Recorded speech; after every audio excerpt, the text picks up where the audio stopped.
Before we get started, I have a bonus for you. Your first CEU from this season of School of Speech is free. Visit speechtherapypd.com to enroll in an episode and use the code SOS25 at checkout. Now back to the episode.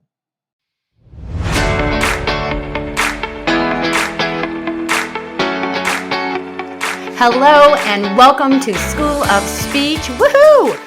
I am your host, Carolyn Dolby. I am so excited. On this episode, we are talking to my favorite person, Julie B. And we are going to be talking about our CFY year. Everyone that is a CCC-SLP has had their clinical fellowship year. And part of our ethical responsibilities is also to be a CFY supervisor. This episode is offered for 0.1 ASHA CEUs if you complete the accompanying course on speechtherapypd.com. All right, let's get on to the interview.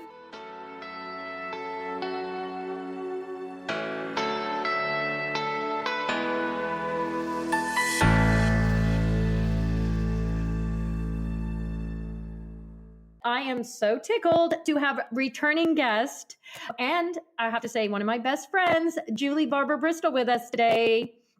All right, as we start settling in for an amazing episode on CFYs, we do have a few things to mention. First off, if y'all are in a state that your license requires live CEUs, please be sure to complete all the course modules at the end of today. So before today, the end of today, you need to finish the course modules, but there's one, the most important one is complete course. All right, and you'll find that on your Speech Therapy PD account. Let's see, what else do we need to talk about? Oh, I want to talk about the chat because we absolutely love audience participation. So please use your chat for all those questions and comments you'll have for Julie. She will be answering those throughout the episode. And Julie and I were talking, and we would love for those that are listening live, if you don't mind jumping in the chat and letting us know if are you a CF right now? Are you a CF supervisor? And then maybe third, have you been a CF supervisor? Just let us know. I'll be taking a look at that. While you guys are connecting with us through the chat, I am going to go through our financial disclosures. For Julie, she is employed as a speech language pathologist by Cypress Fairbanks Independent School District, and she is receiving an honorarium for her participation today. Thank you, Julie. Non-financial, she is both a member of TISHA, which is Texas Speech and Hearing Association, as well as ASHA. For me, I'm a salaried employee for Portland Public Schools. I'm also compensated for my graduate courses that I teach at the universities, and I am receiving compensation from Speech Therapy PD for hosting School of Speech. Non-financial for me, I am a consultant for school districts across the nation. I also am an ASHA member and also of the ASHA Special Interest Groups 13, 14, and 16.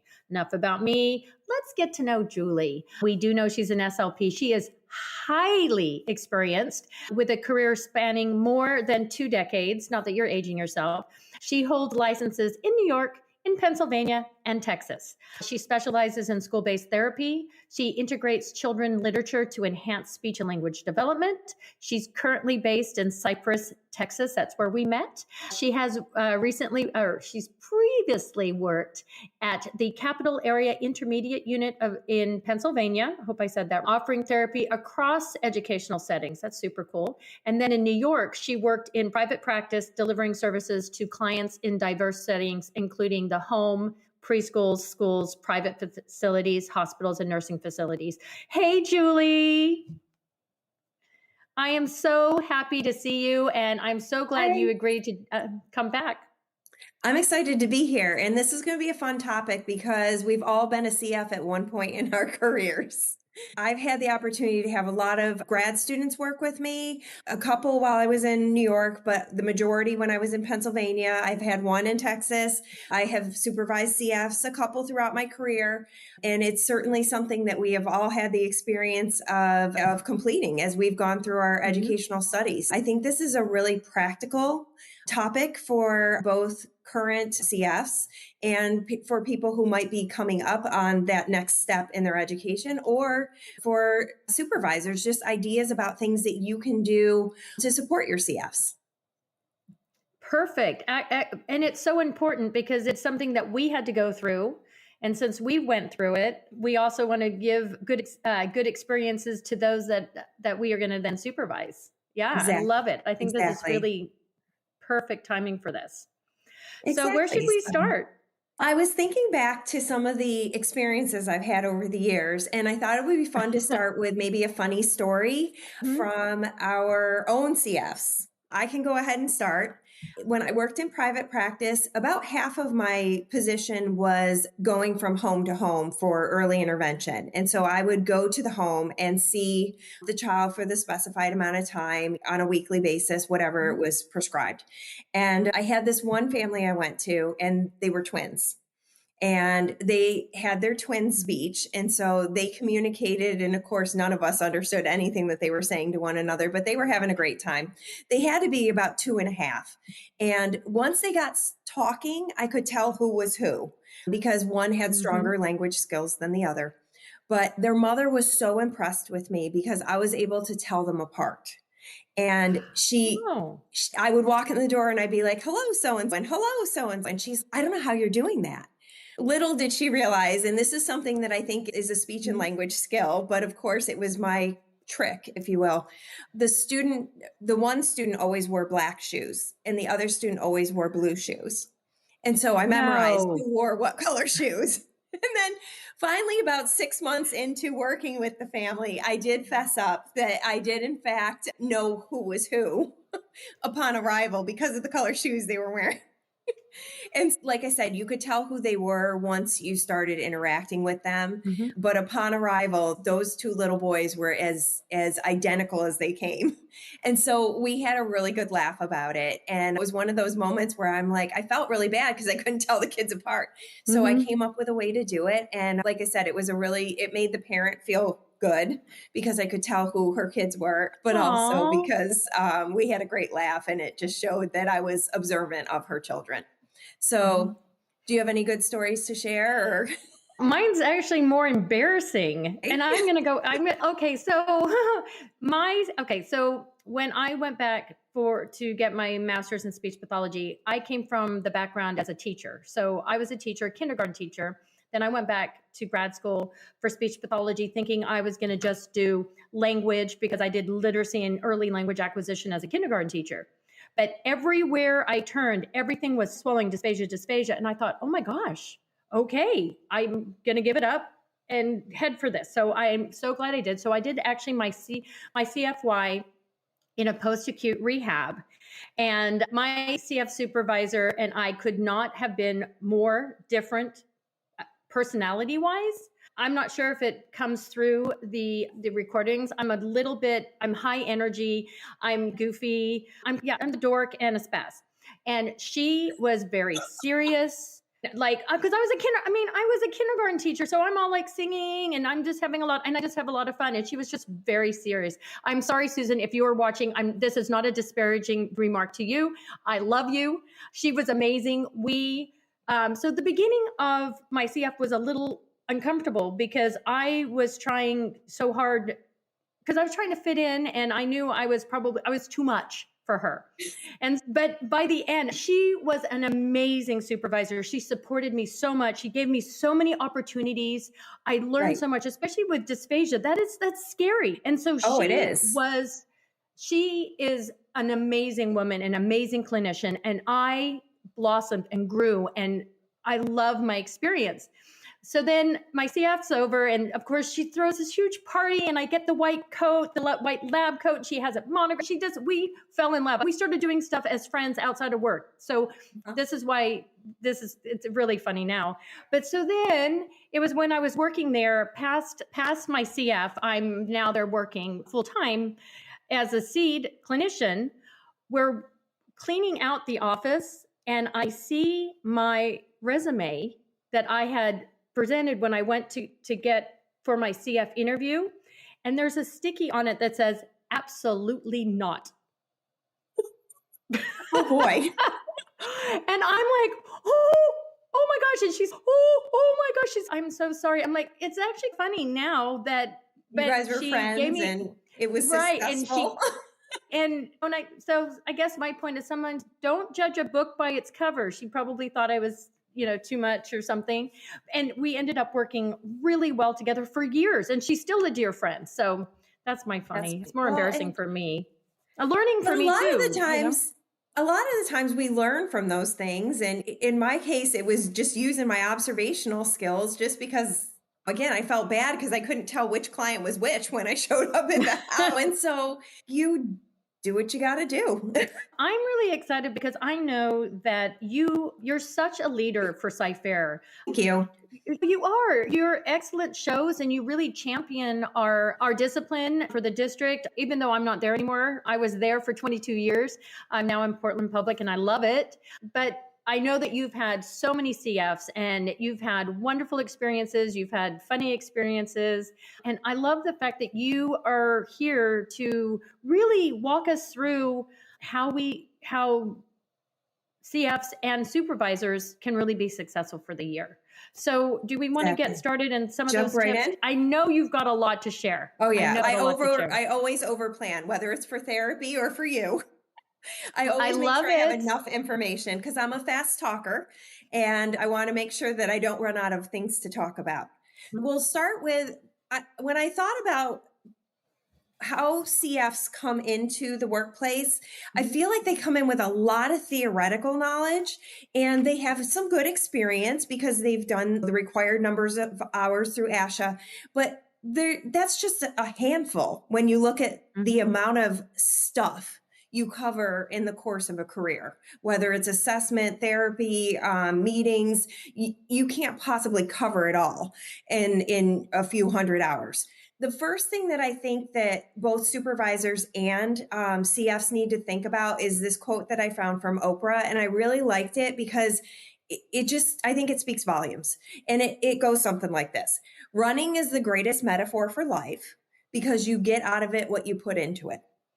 And so when you think about any kind of project or any kind of placement position, whether it's a job or a volunteer opportunity, you get what you put out of it. Get out of it what you put into it. And I think that putting as much into your CF as you can is huge. From both a perspective of a CF supervisor and from the perspective of a CF in their CF year. So from my perspective, as a supervisor, I could be training a potential employee. I moved from my CF into, a full-time position and stayed in that position in private practice for a number of years. It sounds like you did the same. So your CF year is really nice because you could be learning the job that you stay with for a long period of time and you've got a mentor for that entire period. So as a supervisor, you're prepping like your next colleague or your next equal, if you will. And then the other thing is because you've got a mentor for a 10-month period or a 36-week period, why would you not take advantage of that to ask all of the questions and get as many of the experiences as you can, especially when you've got a person at your disposal to support you. So I think it's a win on both sides. And so that's why that running metaphor really spoke to me. The first tip that I have is to master the art of assessment. Assessment is huge. In my mind, especially in the schools, a lot of times if you do stay in a school, you may have a student from the time they begin with an initial assessment to the time you dismiss. In the hospital settings, you could do a quick assessment on somebody and they could be transferred to a skilled nursing facility before you do any therapy. But in the schools, you have the potential to work with a client from start to finish. And so I really think about the mastering the art of assessment as one of the most important parts of what we do. So when I think about an assessment, I always want to think about my environment.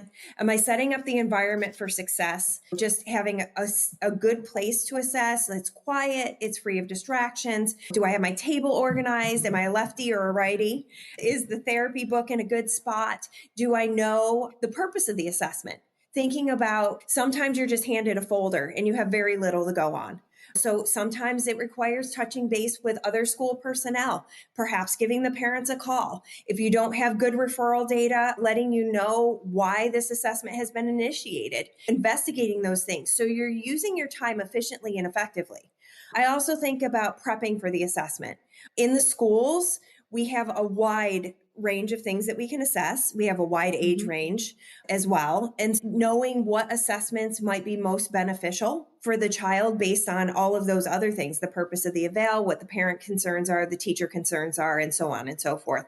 So I really think that the first step is thinking about, why am I doing the assessment? How is it going to be set up so that I can get the most efficient and effective assessment completed as possible? And I think the most important thing is thinking about prep and making sure that everything is prepped.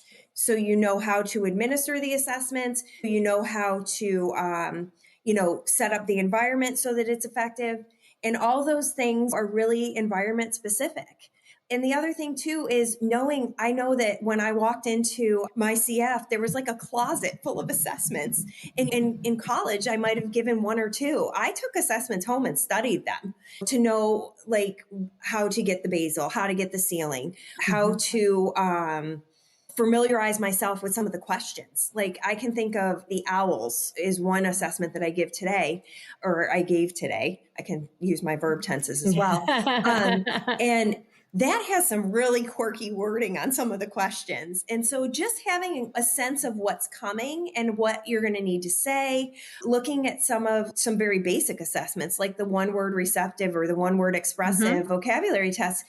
The higher you get with the receptive, sometimes there's some unique pronunciations for words just because they're higher level words, and making sure that you say them the way the test wants you to pronounce. So I really think that thinking about what you're going to be presenting to the student and having the environment conducive for that and having your prep done ahead of time is going to, one, wow your supervisor, and two, it's going to help you with having a really effective information gathering session.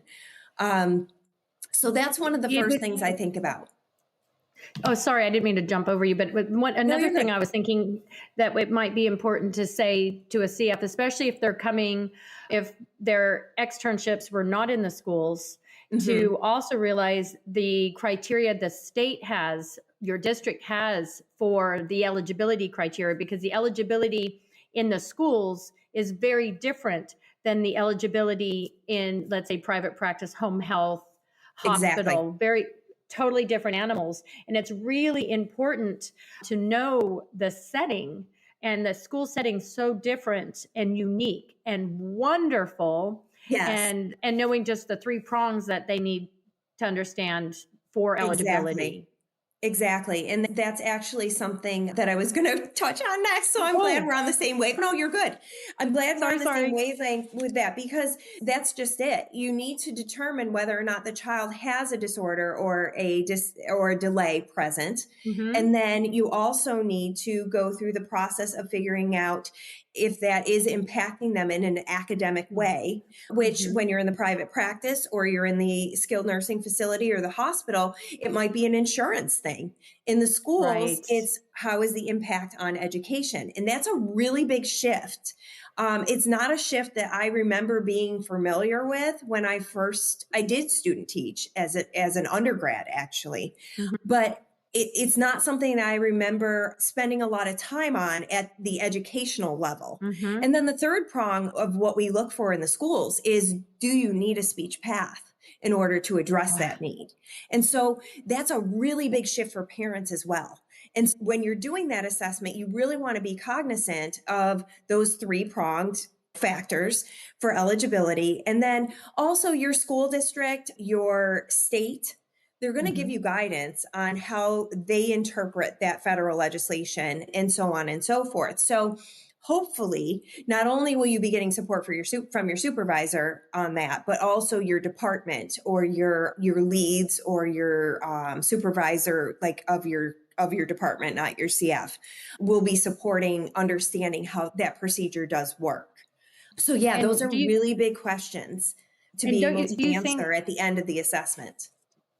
Do you think if we go back to planning the assessment for just a second, thinking about coordinating with your CF supervisor, if when you said maybe you don't have a lot in that referral packet to really walk it through with them, what test would you suggest for this? Because you might be very familiar with certain tests from your graduate program there might be new tests at your district that they use, maybe collaborating. And if you are a CF supervisor, think about starting up with, hey, we're looking at this referral. These are some tests I would consider doing, just giving them a little bit of as a supervisor, that's something that I speak through, or I go through that whole process with my CF, especially the first couple times. What are the areas of concern? What are you thinking would be appropriate? I don't usually ask or give a lot of guidance initially. I like them to try to problem solve through it because it's a safe time for them to problem solve. And a lot of times when we're in the educational environment, it's more direct. They're like, do this. So when you're an undergrad or in a grad student program, I found that I was told a little bit more what to do versus having to think through and problem solve what to do. And so when I have a grad student or I have a CF, the first thing I say to them is, what do you think? And how would you approach this? And then I tell them what I think afterwards. So it just opens the conversation up. The other thing that I do is I have a checklist, and we'll get to this later, so I'm not going to spend a lot of time on it, but I literally map out what I'm going to need to gather for each assessment that I do, because a lot of times you may have more than one assessment going on at the same time. And to be able to keep track of what your plan of action is for each student, I do think it's beneficial to have a checklist, but that'll come later. Okay. So yeah. Cool. And then when you get to report writing, everybody has their own report style and everybody has their own voice. And a lot of that is taught to how to analyze information. But one of my biggest tips is to really think about creating yourself a resource binder or a resource folder. Binder if you are hard copy, and a folder on your computer if you're not. What's nice is when you spend a lot of time writing a report, or your supervisor gives you reports and you're like, wow, they worded that really well. Or if you get into a situation where it's just a really challenging report and you spend a lot of time writing up a particular portion of that report, I feel like it's nice to be able to go back. You're never really going to copy and paste per se, but what's nice is if you have another situation that's similar and it warrants something similar, it gives you a jumping off point rather than starting with a blank page. And I'm one of those people that I really benefit from having a jumping off point. So if I have a student, and you can spend hours on reports. And so if you have a student that's, wow, I remember I wrote a fluency eval or a stuttering eval for a student, and I had to really work on how I was describing what I was noticing in my analysis. Sometimes being able to go back and refer to that analysis from the previous or from that other student is nice. And then, of course, I created blurbs, and sometimes this is already created depending on where you work, but each test you're going to have a write-up for to explain why you gave it and what it assesses and what the norms are and all the data that goes along with it. So I have a file on my computer that says I give the self 5, or I give the owls, or I give the GFTA. Those are some popular ones, or the receptive one word, expressive one word. So I have blurbs for all those tests. So I literally go in and cut and paste them into my reports so that as I'm creating my report, I'm not recreating the wheel on something very generic, because when I give the self last week and when I give the self next week, it's going to be the same test. So my test description is something that easy time saver and very effective. So I do suggest using the report writing time savers like those test blurbs. And I also suggest creating the reference folder just to make it easier on yourself the next time you get a difficult assessment and you're struggling for words. Then the last thing that I have with assessment, and we're way behind, the last thing that I have with assessment is to think about how you write your goals. And your assessment and goals are going to drive the whole process. So a really solid assessment and really solid write-up of what you observed, both during standardized assessment and non-standard assessment, parent input, teacher input, observations, all the things, they're going to drive what you pick for goals. And you really want your goals to be those SMART goals. You want them specific. You want them measurable. You want them to be attainable. You're making a prediction with that. You may not know this student well, but again, you're going to make your best guess about what you think they can attain in that time frame, which is usually a year in the schools.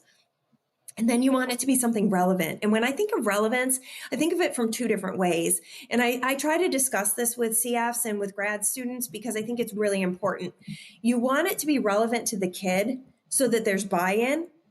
Kids, especially older kids, why am I here? Why am I doing this? And so that relevance is really important, but I also think you need to consider the relevance for the education. So and I think they're both equally important because you can do speech therapy at a child, but when they're active participants, it's a whole lot more effective. So I like that. You can do speech therapy at the child or speech therapy with the child. That's right. And I've made a lot more progress when I have relevance for the child and when there is that buy-in and it's an active participant rather than me doing therapy at you. Because I've had those situations as well. And that's where your rapport and you're explaining and you just have to work for the buy-in. So cool. So those are my thoughts on assessment. I like it. Want to jump to the next one? Let's go. All right. So the next one is harnessing the power of data. And when I think about data, I'm a data girl. When I think about data, I'm thinking about three different things. In my mind, there's three different kinds of data. There's the data that you get initially when you do your initial evaluation, and that's going to drive your whole process. But then we've got therapy data, which is where I'd like to focus. And then the third type of data, I think, is like your 3-year reeval or your reeval for dismissal. And so when I think about the day-to-day data collection, I want to hit on this really quickly because, like I said, we are behind and there's so much to talk about. I am very systematic and I teach and I work with the CF to be systematic in how they collect data. There has to be balance in my world. There has to be balance between how much I'm collecting data and how much I'm actually teaching, because there's a lot of different kinds of data. We can collect data on what we taught. We can collect data on the practicing, and we can collect cold data. I do like to systematically work it into I work on a monthly basis.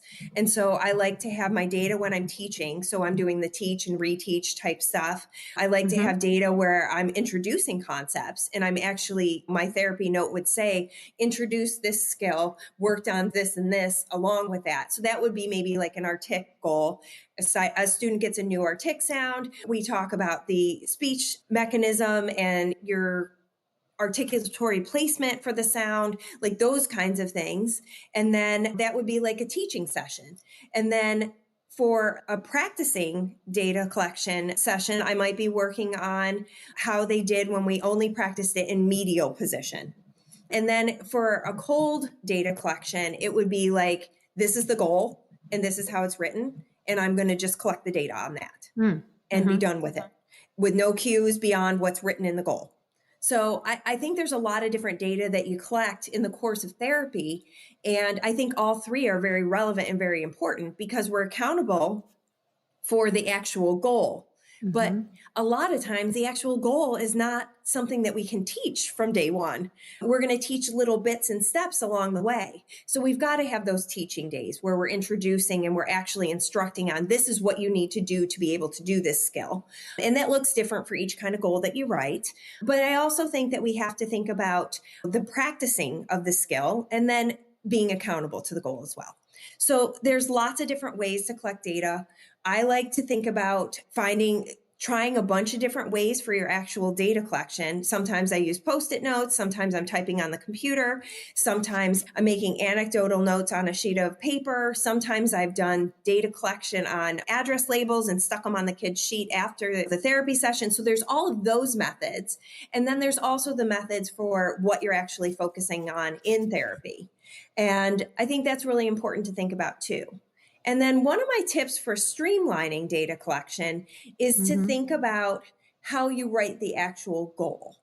And so I like to write in very easy calculatable, if that's a word, numbers like blank out of 10 trials or 60, 70, 80% type percentages where it's 10 trials. And I've gotten my data for that goal so that I can do it quick and efficiently because, again, we're doing therapy in groups.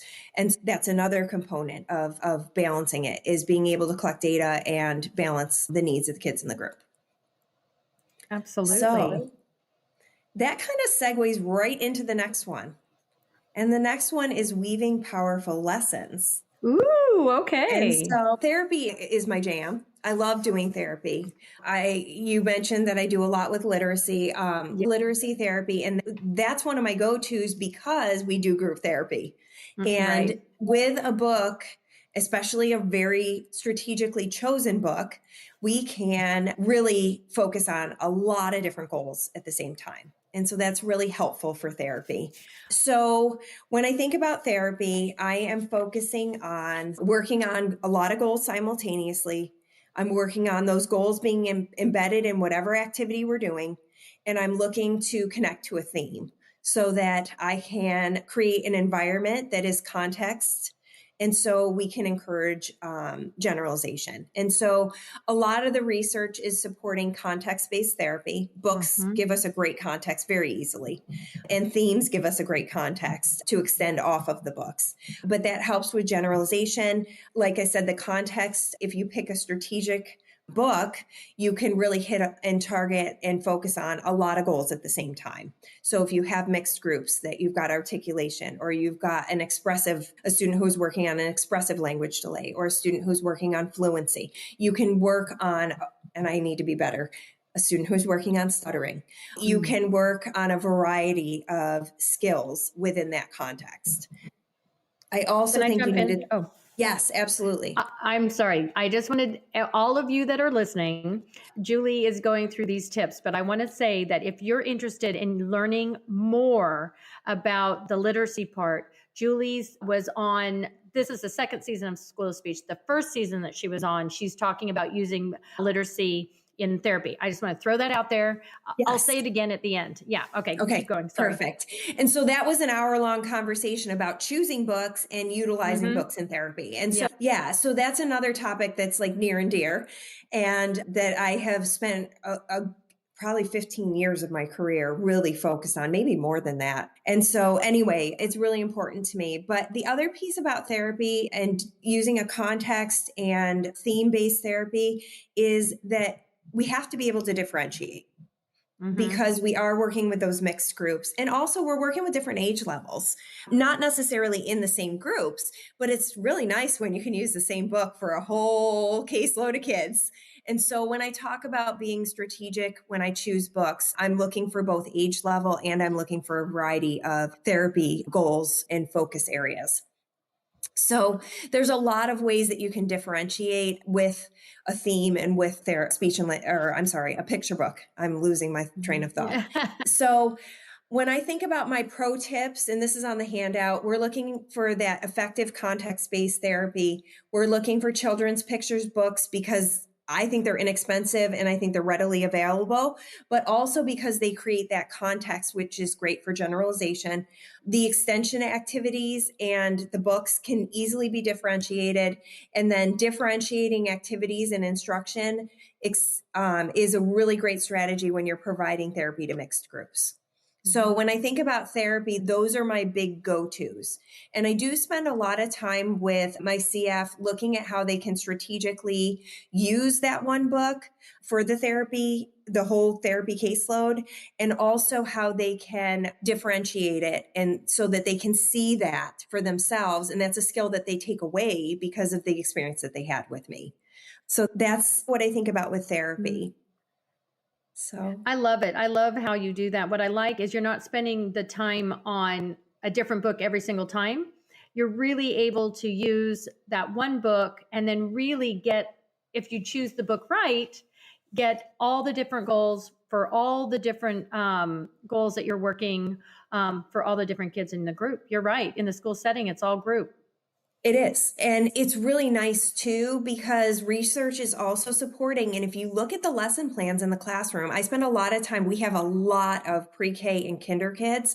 We have multiple, what we call inclusion classes. And so it's a special education teacher, a general education teacher, it's gen ed peers and special needs students. And so it's like a collaborative.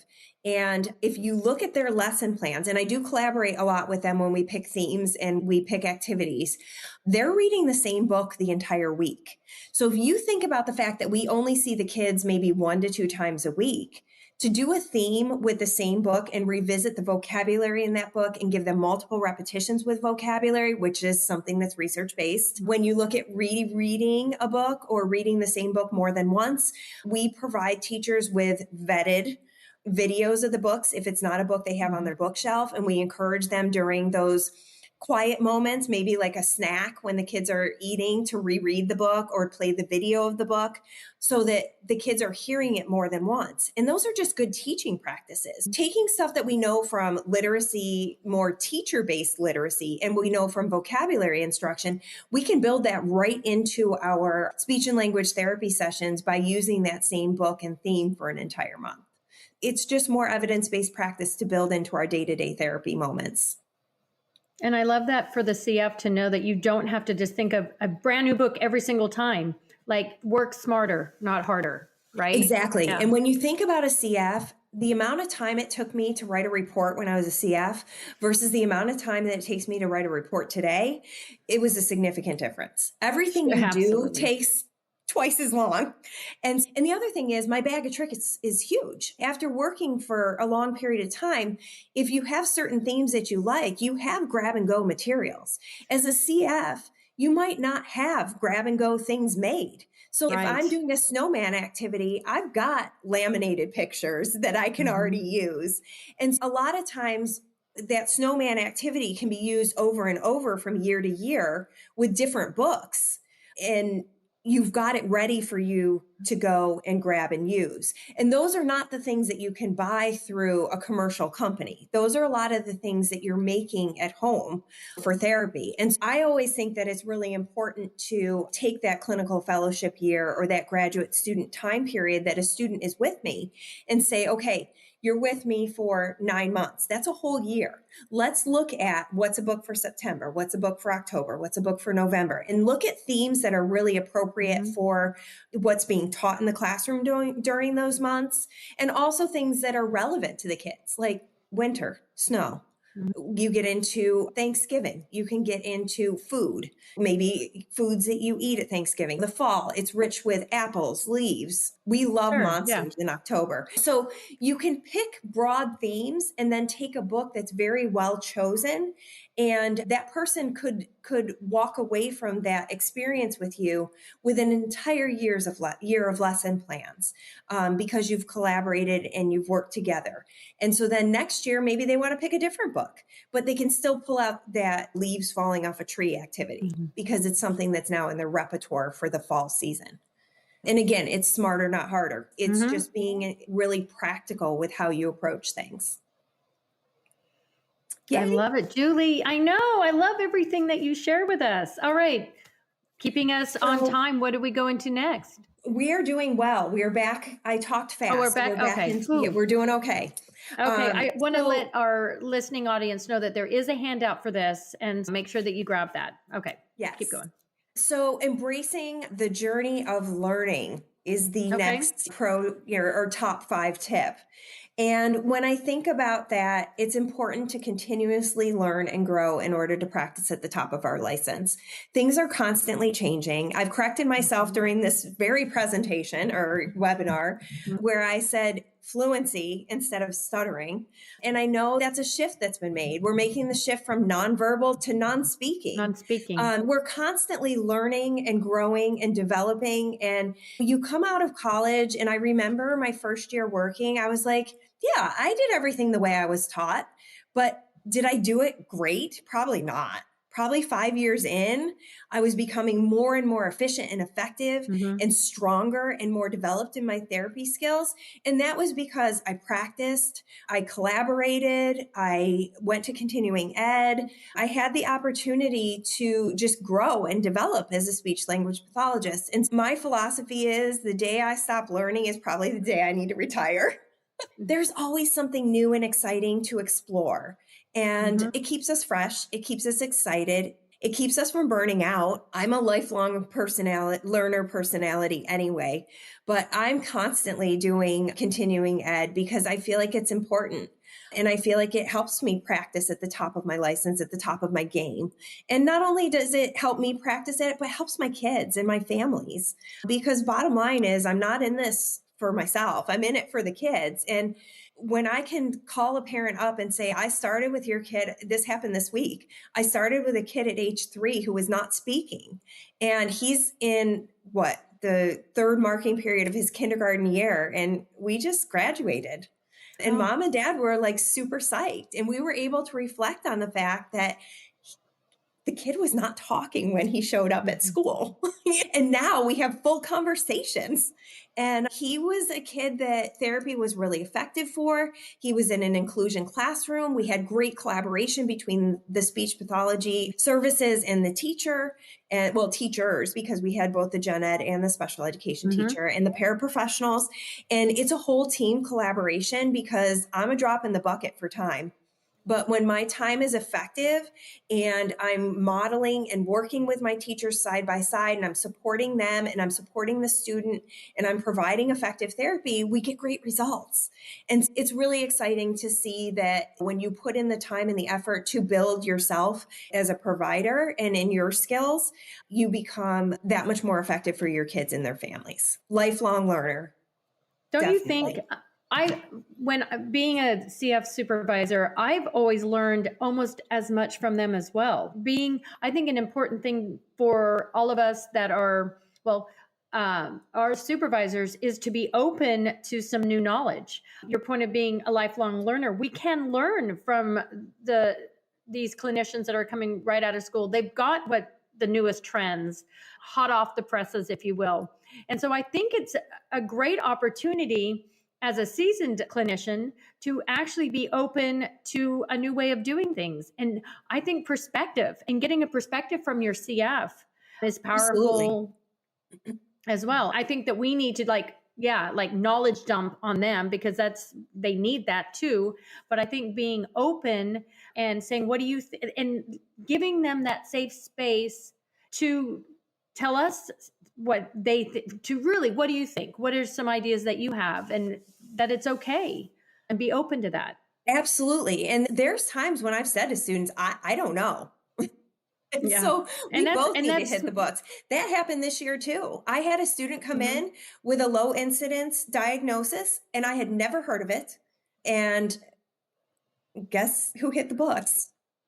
Yeah. And it was a great opportunity. It was an evaluation I did, but I invited my CF to collaborate in that experience because in the schools, you have students that walk through the door. You can't predict, I'm going to have this disorder. I'm going to have this situation. Yeah, we're always going to have our tick cases and we're always going to have some of those basic kinds of things. But when you get a low incidence diagnosis that walks through the door, a genetic condition that is like 1 in a million, you might not have learned about it. And having the opportunity to pick their brains, having the opportunity to demonstrate that I don't know what to do in this situation. So I need to hit the books too and see what some of the characteristics are, what to expect and how to approach this, what therapy is effective for a certain population, for a certain situation. It's great to be able to collaborate with them because again, their experience might be different. I also find, and this just popped into my head, I also have found that from New York to Pennsylvania to Texas, the assessments people use vary based on the region. Sometimes different, I don't want to say philosophies. Philosophies might be the right word.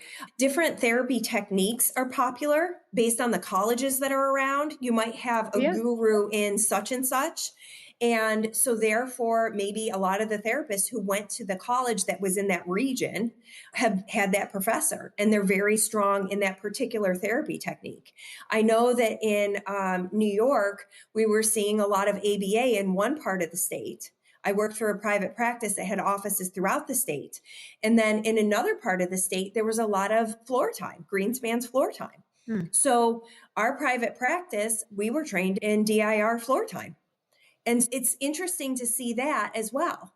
And having a grad student who went to college at College A that might be in the Houston area, and I went to college in New York for both undergrad and graduate school, our professors are different, their philosophies are different.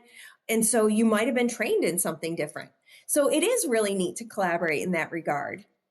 Today, I Absolutely. actually And had a conversation with one of our leads, and she just came on this year to join CyFair, and she is very well versed in bilingual assessment. And I had a very specific question based on an evaluation I was doing, and I was able to pick her brain, and she was able to offer a wide variety of strategies, advice, and stuff because that's her niche. And it was really nice to have somebody to collaborate with because I was feeling like I was in a rut with how I wanted to write up and approach this particular evaluation. And that's one of my tips is to use your people. You've got colleagues, you've got supervisors, you have people who have certain niches, you've got the internet, which is where we can go use reputable sites to learn about different low incidence populations. You can develop your resource list of people that you enjoy or you find their materials helpful. I have certain blogs and websites I like or people that I follow for podcasts. And so there's a lot of different ways to learn beyond just going to a continuing education conference or workshop. And so I take advantage of every opportunity that I can. and having so the benefit of having a CF is that they're now a resource for you. Not only Absolutely. it, and I love the fact that you're saying collaboration because it is a collaboration. And Absolutely. so they can bring as much robust information and perspective too. Getting a different perspective can change it for us because if we've been doing the same thing the same way for 30 years, let's freshen it up and get some new perspective in here. Maybe doing something a new way is going to benefit you as much as your vast knowledge that you're providing for your CF. Exactly. Our scope of practice is Yeah. birth to geriatrics. And we have, 5 categories? How many broad categories are there of therapy that we do? You cannot know it all. And that's the one thing about a school speech pathologist is you literally get the case that walks through the door. You're not a specialty in something, this or that. And so sometimes in private practice, it's a voice clinic or it's a fluency clinic. It's not a situation. You get the students that walk through the door. And because in an elementary school, we go from age 3 to 5th grade, that's a pretty vast span of language development, of articulation development, of fill in the blank development. We have to be well versed. And I respect my CFs who are willing to ask a question, even if it makes them vulnerable, because I would rather support you and problem solve through it together, whether it's something I know the answer to or not. I feel like it is a growth opportunity for everybody. And if you can't ask questions, then I think it's going to make your career very long because like I said, a lot of times I'm learning every day. Even my kids teach me stuff. When I pull out a new book, we were laughing this week, my colleague Nicole and I, because we started this one book with the kids and one kid goes, "Hey, did you see that?" and points to a picture. And we said, "Oh, we never even noticed that." And so we learn every day from everything and every interaction. And like I said, and like you've said, it's a collaboration and it's win. And so it's giving back, it's growing, it's all of it that makes it such a great experience. And I know that you are a very organized speech pathologist. And I love the fact that you are going to talk about the power of organization. I think I am going to learn from this because I need better organization. Yeah, organization is the name of the game. When you have a caseload of kids, when you have multiple evals going, when you're running from meeting to this and meeting to that, and you are trying to fit in makeups for the ones you missed during that meeting. And I find being organized is the best way to approach this position. So I have 4 major tips that I offer for organization. The first one is I keep a notebook. I have a notebook for every year. I pick one that I love because there's research that says surround yourself with things that give you joy. And that's not a speech research. That's just a life research. So I do have a notebook. I pick one out that makes me feel joyful because I don't like meetings. And I put all my meeting notes in one place. And so when I go to write a report, or I go to write up a summary or new goals for a student, I can go back to the page in my notebook and be like, oh yeah, that's what we talked about. And so I do need to make sure that I have all those papers not on random little scraps here and there. So the notebook is the way to go, or the journal, whatever makes you feel happy and excited. And then when I'm done with it for the year, I throw it in my drawer. So if I need to reference it the next year, it's there. Because sometimes a kid will come up and we're like, no, that's developmental. But then it's, oh, that's not developmental anymore. Let me see where they were at last year. And you can reference it easily. That's my first one. Second one, I am a huge fan of a calendar. I'm sorry, I'm old. And I still need a hard copy calendar. The only thing I put in my monthly calendar are my meetings and important dates. So like when progress reports are due, when I have meetings for an IEP, when I have staff meetings, when I have department meetings. So all of that is on a monthly calendar. And the reason I do that in just those things in the calendar is because there's too much to put on a calendar otherwise. And things change from week to week and day to day. So I like my monthly calendar so I can plan for the month. And I can say, okay, I have this eval due. So evaluation dates also go on that. And so I've got a running record that I can look at and I can plan for the entire month for what I need to accomplish, because due dates aren't flexible. No, they're not. And then I do a weekly calendar, and it's literally a Monday through Friday block. And it's a grid. I use a Word document. You could use whatever document works best for you. I've used Word for 100 years, so that's where I'm at. But that has my hour by hour breakdown of my day. And so at the end of each week, I like to end my Fridays by planning my following week. So what I'll do is I'll look ahead to what meetings I have, and literally I will cut and paste and move around the therapy sessions that I'm going to miss because I'm in a meeting. So I try to stay on top of my makeups. And then I also plan in when I'm going to do my assessments that need to be done. And if there's time that has random blocks, I'll be like so that I know that I should utilize that block to prep for the next thing. And I try to get myself a week in advance with paperwork. So everything is done a week in advance. That's hard sometimes. I would love it to be 2 weeks in advance, but that hasn't ever occurred yet. And then my third thing, I know, right? The third thing that I alluded to earlier in the podcast was I have checklists, and I don't want to pull out the folder for assessment A and be like, oh, where did I leave off? I literally have a checklist that says what I need to do. It has the due date on it. It has the student's ID number, whether or not because some of our assessments are now in the iPad in this fancy online system. And so you have to set it up in the computer, and then you have to send it to the iPad. Did I send an Arctic test for that kid? It's checked off. Yep, it's sent. I can just grab the iPad and I know it's ready to roll. When I get ready to do an assessment, I get my checklist. Do I need to do this? Do I need to do this? Do I need to do this? Did I send it? Did I not send it? Did I whatever? And so do I have parent input? What date did I send it? Do I have teacher input? What date did I send it? And so it's literally a checklist. So when the teacher input comes back in, I cross it off. When the parent input comes back in, I cross it off. If I have to document that I attempted it 3 times to get that parent input, I've got the dates I've sent it. It's all on that one sheet of paper, and it's literally is it like a template? I made it a template. It's and then it's like a blank. Okay, Judaism. So Julie, it's a template that you use for, is this for evaluations you're talking about? I just want to make sure 3 that different ones. I have one for speech. Ones.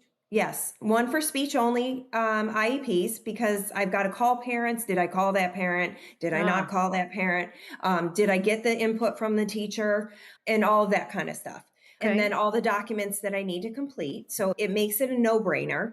And then I have one for when it's what we call a dual student. This would be a student that has both speech and language services and some other eligibility. So they may have like a specific learning disability, or they might have autism or another health impairment, in which case I'm not the case manager. So I have one for when I am the case manager for the speech only IEPs. And then I have one that is for if I'm not the case manager. So if I'm just one of the service providers. And then I have one for assessments.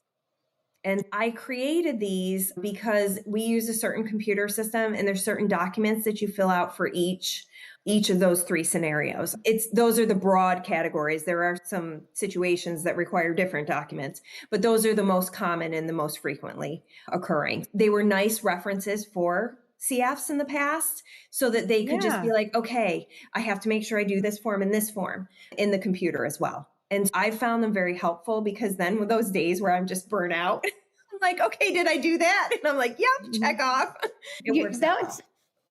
That is a really great trick or a thank you for the supervisors to be providing for the CFs, because we don't want to reinvent the wheel every time. So anything that you can do to help a CF, because everything is brand new to them. So anything that you can do, any of those tricks that you have, those organization things. I love that. Think about cognitive load as well. You don't have to remember everything because you can just check it off. I want to put my energy into the evaluation, the actual report I'm writing, the therapy that I'm doing. I don't want to be thinking about what form I have to fill out. So if I just check it off, it's like, yep, it's done. Yep, it's done. So it reduces your cognitive load as a provider as well. I want to be on my game when I'm doing the important stuff, not when I'm, data inputting. We want to work at the top of our license, and some of this extra stuff is just not working at the top of our license. So being able to show and really get the CF some of these tips and tricks is what I was trying to say, to take the cognitive load off of them. Yeah, they don't need to reinvent the wheel. If you have something, share it, I guess is what we're saying. Oh, absolutely. When I have a CF or I have a grad student, I create a Google folder for them. And that folder has things that I use. And I tell them, these are what I do. This may not be your voice. You may take it and put a spin on it. That's what you need to do, because my brain works this way and your brain might work this way. And you need to find what works for you. But these are some things I've tried and they're my tried and trues.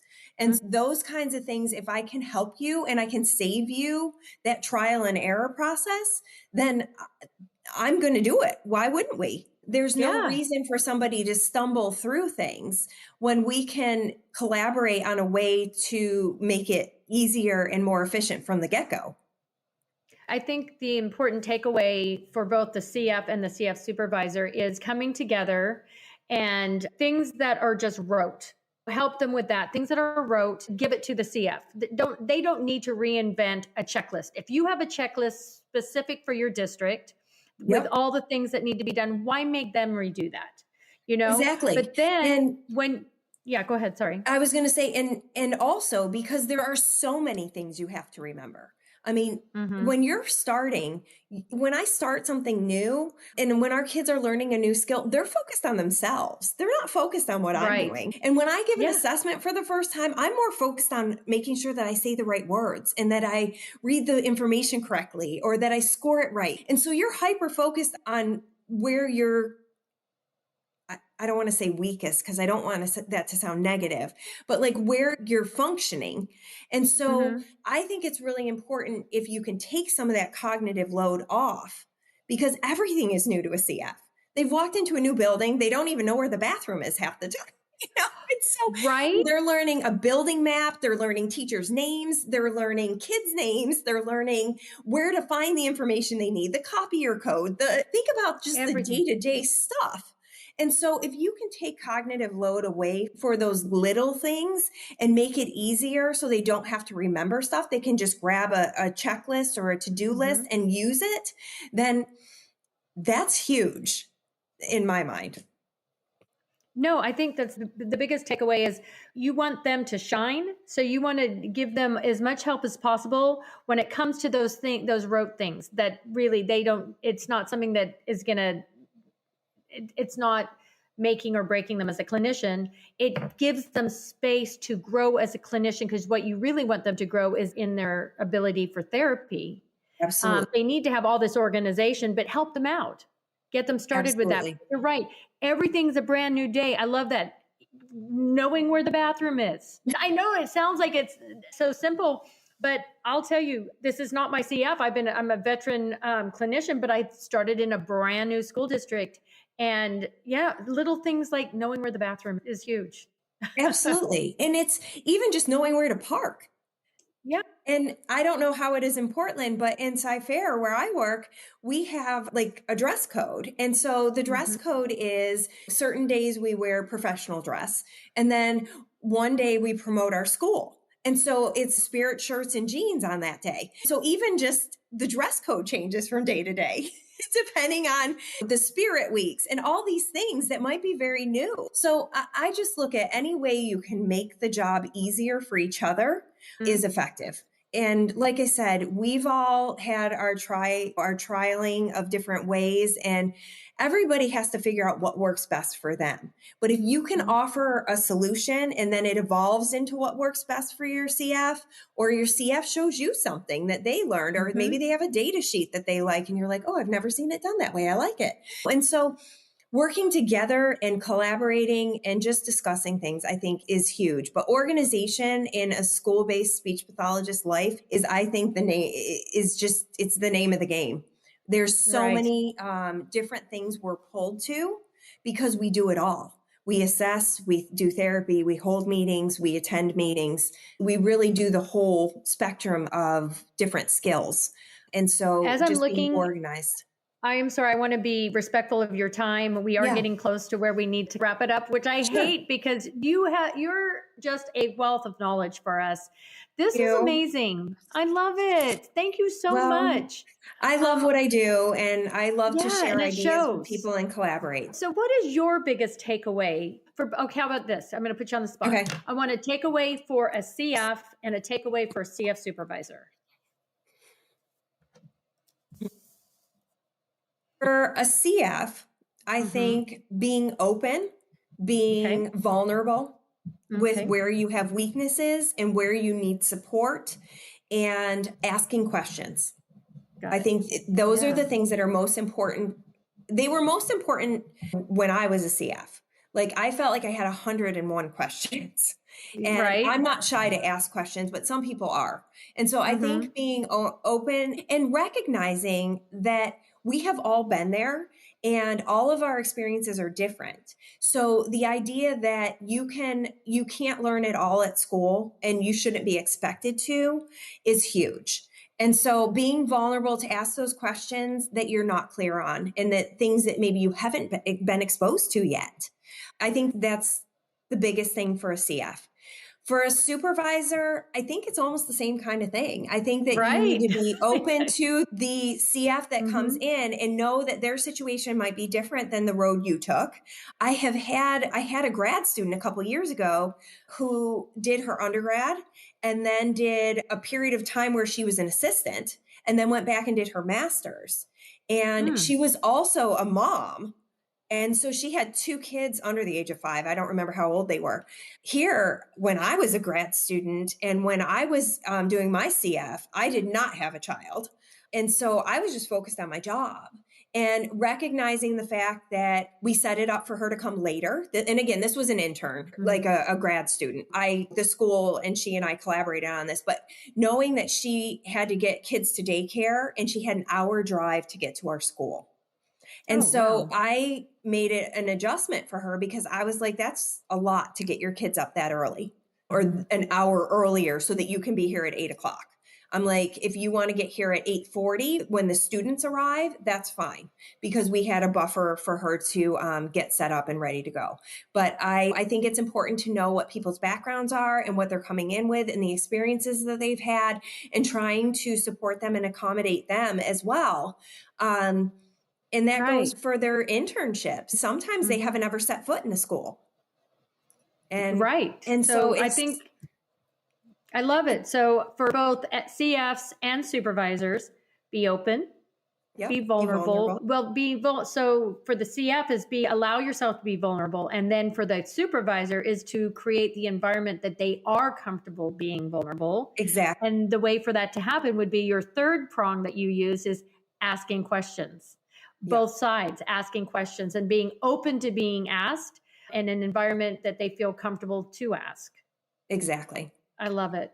I Yeah, hate this to was say this, but amazing. I know it was amazing. We have come to the end, and I know those that are listening, thank you so much. I just need to remind, as before we sign off, just to remind those of you that are listening live, and that if your state license requires live CEUs, please be sure to complete all the course modules, including the one that says complete course before the end of today, right? And that's on your speech therapy PD account.